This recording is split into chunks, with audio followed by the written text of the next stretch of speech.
Hi and welcome back to our next video in this employment series with Zsuzsi from Support for Site. We've done a CV. This is all about cover letters. Hi Zsuzsi, how are you? Hi, Colin. Very good, thank you. Nice to see you again. Good to Are you see you doing too. okay?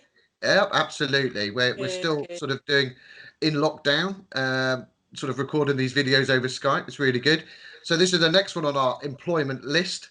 So we did CVs last time, and now going nicely on, we're onto cover letters. Great. It's very important, a cover letter. Good part of applying for a job, applying for work. So I suppose the first question to ask really, what is a cover letter? So, some employers would, as part of the recruitment process, would ask prospective employees to send in their CV with the cover letter. The cover letter is just basically an extra document where you have a chance again to say yourself to the employer, but you have the opportunity to maybe write a little bit about yourself a little bit longer than maybe you would do on the CV. So it's just a document that just as important as a CV and is just there to help you to say yourself. Brilliant. So when you start to create a cover letter, so what things you kind of think about, and sort of how long should the letter be, I suppose? Yeah, I mean, again, the length is depending what the employer requirements are. What, as I mentioned with the CV, in terms of the buzzwords, the employer will tell you exactly what they are looking for, and what you need to make sure you respond to each of those criterias. A little bit at least. So in terms of the length, I don't think it should be more than 2 page. Actually, maybe even one. But if you kind of run over to the second page, that's absolutely fine. But again, thing to remember that maybe there is 100 other person who's going to apply for the job, so you don't want to write a book because the employer not really going to have the time to read it.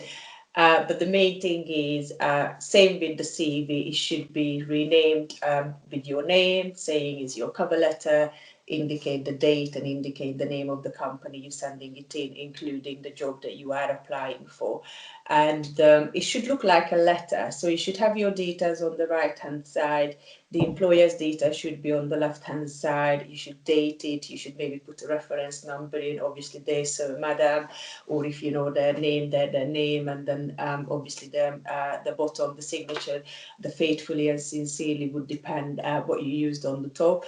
And it should be kind of laid out as a letter. So you should have a beginning, a middle, and the end to it. So the beginning would be a beginning would be maybe just say to the employer, like, what are you doing, to say I would like to apply for the position that I have seen advertised, and then you can name where you've seen the job advertised, on what date, what reference number, and all of that. So just add in the first sentence, this covering letter is because I would like to apply for the job. Hmm. The second, the main paragraph, in my opinion, should be telling the employer, maybe in a sentence, or telling the employer regarding the buzzwords in a sentence how you meet that criteria.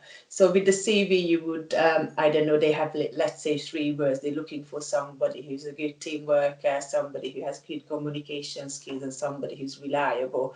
On the CV, you would have those 3 words, but in the covering letter, each of those could be maybe explained in the sentence. Hmm. I'm a very good team player because I get on well with others and I enjoy communicating with my colleagues, and you Yeah. know the list is endless basically. So it's very similar to the CV's personal profile, but just a step more in depth. So instead of using words, you obviously turn them into a sentence, every single criteria or every Yeah. single buzzwords that the employer is mentioning in terms of what they're looking for in their advert.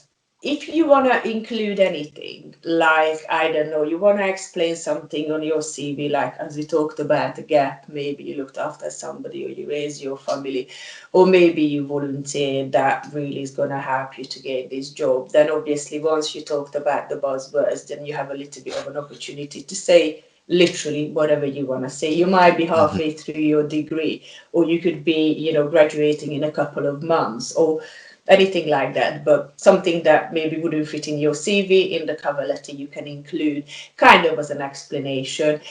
And Yeah. the very last sentence, I think, in my opinion, should be just literally a sentence to say, please find attached my CV for further information, and I look forward to hear from you in the near future. And then it's either sincerely or faithfully, and then your name.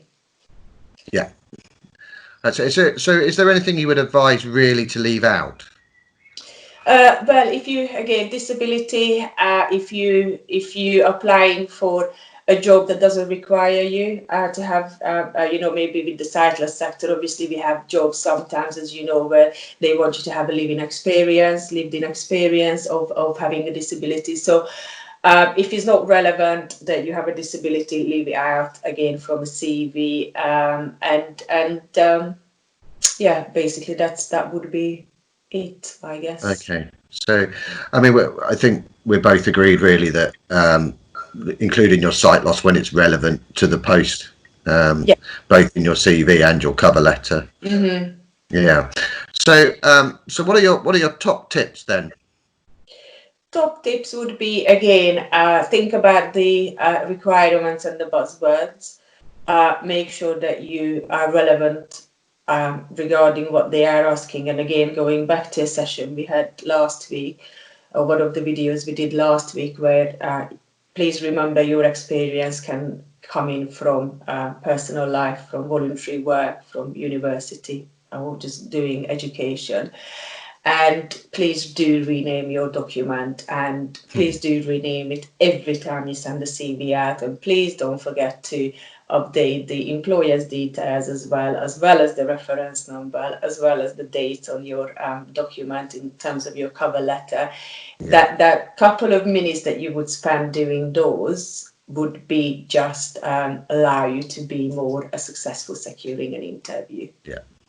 So important. So important. Definitely. Well, Zsuzsi, that's a really good advice there.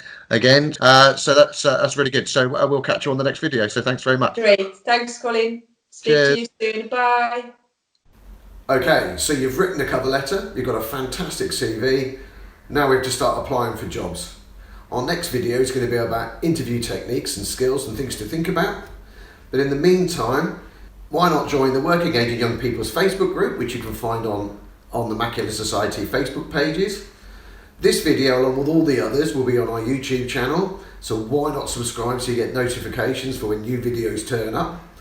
Our next video I've already mentioned is about interview skills, but if you want any more information about cover letters or CVs, why not just give me a call? You can get me through the usual ways through the Advice and Information Service on 0300 30 30 111, and we'll see you on the next video.